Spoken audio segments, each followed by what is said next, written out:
Sesaat sebelum jam 10 malam, sebuah perayaan tiba-tiba saja berubah menjadi bencana. Orang-orang yang berada di sebuah jembatan tiba-tiba terjebak. Peristiwa ini dikenal dengan sebutan Phnom Penh Stampede. Kembali ke tahun 2010 atau sekitar 14 tahun yang lalu, sebuah kejadian mengerikan terjadi di Kamboja, di mana ratusan nyawa melayang di sebuah jembatan. Lantas apa yang terjadi? Sebagian orang mungkin mengenal Bon Om Tuk atau Festival Balap Perahu yang dikenal juga sebagai Festival Air. Festival itu dirayakan pada akhir bulan Oktober sampai pertengahan bulan November. Festival air itu seringkali bertepatan dengan festival pertengahan musim gugur. Nah, festival itu menandai berakhirnya musim hujan dan fenomena unik berbaliknya arus sungai Tonle Sap. Sungai tersebut menghubungkan danau Tonle Sap dengan sungai Mekong. Keunikan sungai Tonle Sap itu justru menjadi objek wisata yang terkenal di Kamboja. Disebutkan jika musim kemarau tiba, maka air akan mengalir keluar dari danau. Sedangkan jika musim hujan datang, maka volume air yang masuk ke danau tersebut lebih dari 2 kali ukurannya. Festival air di Kamboja ini menarik minat jutaan orang setiap tahunnya. Nah, untuk bisa menuju ke festival air yang berada di Diamond Island, orang-orang harus menyeberangi sebuah jembatan yang menuju ke Koh Beach. Dan insiden mengerikan terjadi pada festival air di tahun 2010 yang tepatnya terjadi di jembatan yang menghubungkan daratan utama Phnom Penh dengan Koh Beach. Lalu bagaimana insidennya itu bisa terjadi? Di hari ketiga festival air, tepatnya pada 22 November tahun 2010, ada banyak sekali orang yang ingin menyeberang ke Diamond Island untuk menonton konser di festival air. Di hari terakhir itu diperkirakan ada sekitar 4 juta orang yang berada di festival air Kamboja. Ternyata selama berjam-jam sudah banyak sekali orang-orang yang berkerumun di salah satu jembatan, yaitu jembatan paling utara untuk menuju ke Diamond Island.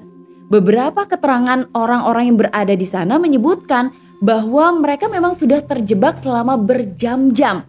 Tepat pada pukul 21:30 malam waktu setempat, tiba-tiba saja kekacauan terjadi.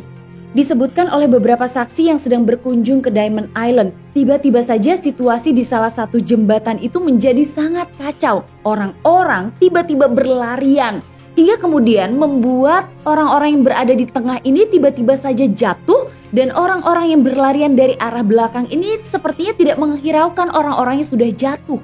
Sehingga kemudian yang terjadi setelah orang-orang pertama itu jatuh, disusul dengan orang-orang yang berlarian dari belakang, hingga kemudian saling tindih dengan orang yang jatuh tepat pertama kali. Setelah jembatan itu dipenuhi oleh orang-orang yang jatuh dan saling tindih, saat itu sebagian orang lainnya justru tidak menghiraukan situasi kacau.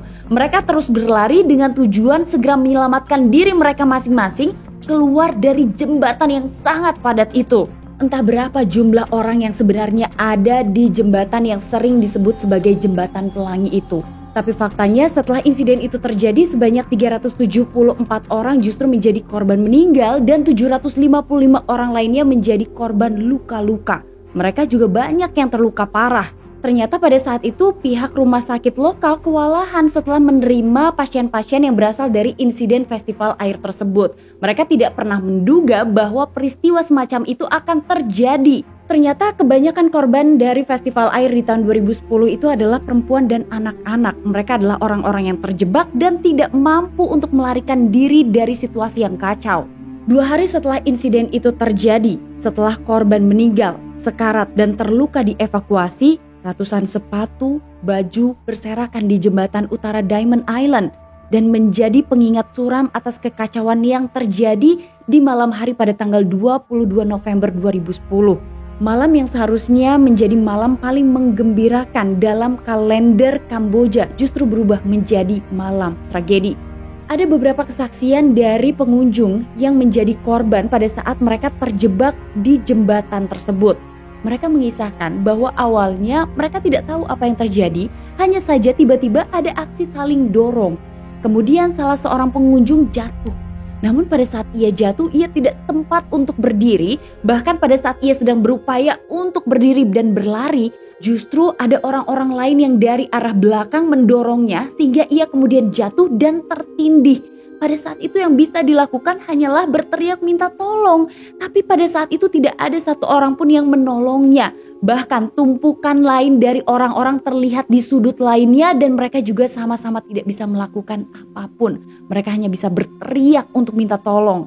Ada banyak suara tangisan, ada seruan minta tolong, tapi mereka tidak bisa saling membantu sama lain. Bahkan mereka yang selamat pun memilih untuk berlari secepatnya.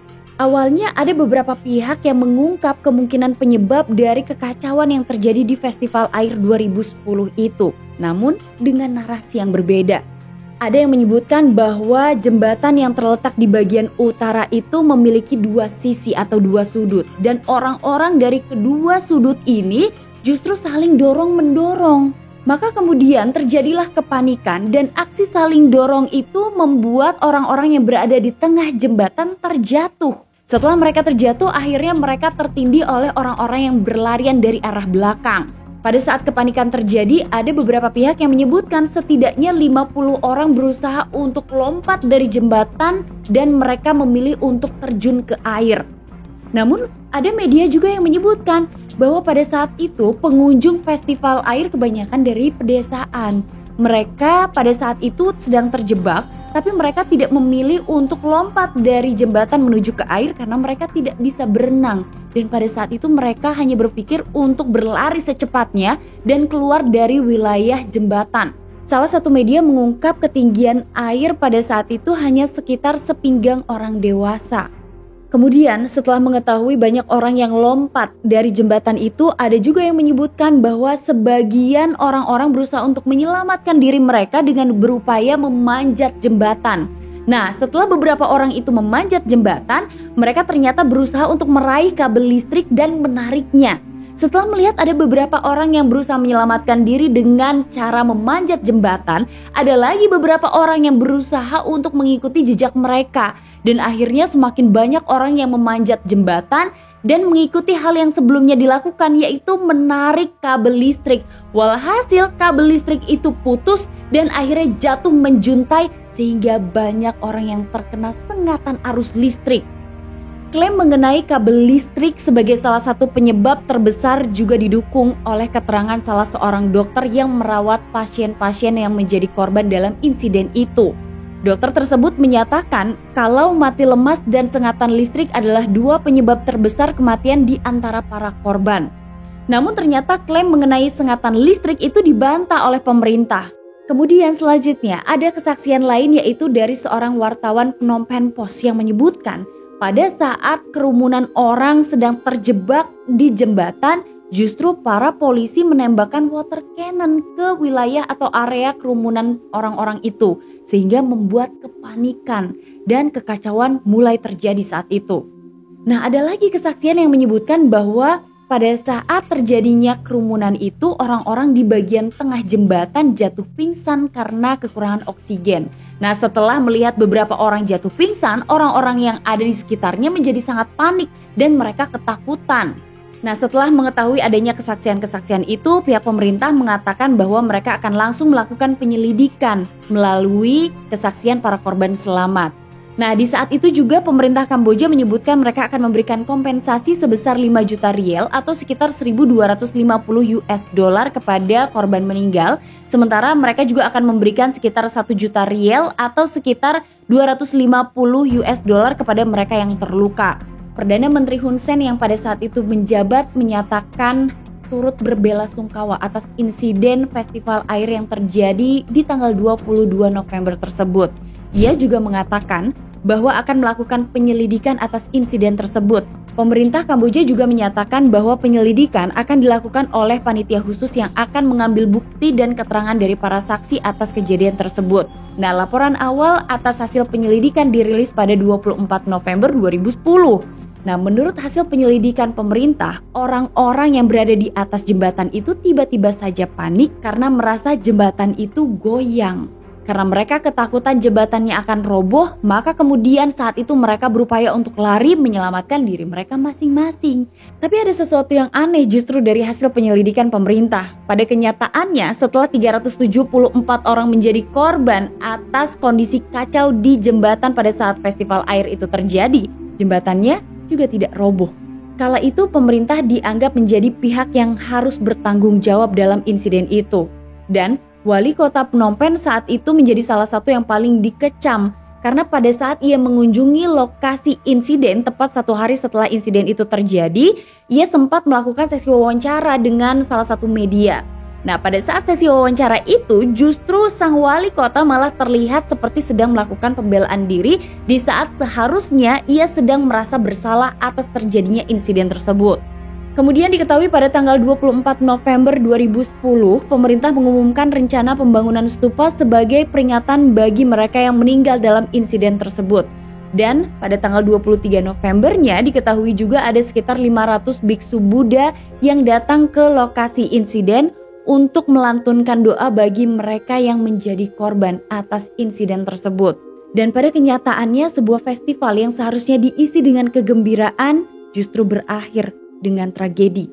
Nah, itulah Delvers informasi tragedi dari channel Tamara Delv. Kalau kalian mau menambahkan mengenai informasi lain dari tragedi festival air di Kamboja tahun 2010, kalian boleh banget tulis komentar kalian di kolom komentar. Atau mungkin kalian yang mau request mengenai tragedi apa lagi yang harus dibahas oleh Tamara Delv di channel ini, kalian juga boleh tulis di kolom komentar. Terima kasih, sampai ketemu lagi. Assalamualaikum warahmatullahi wabarakatuh.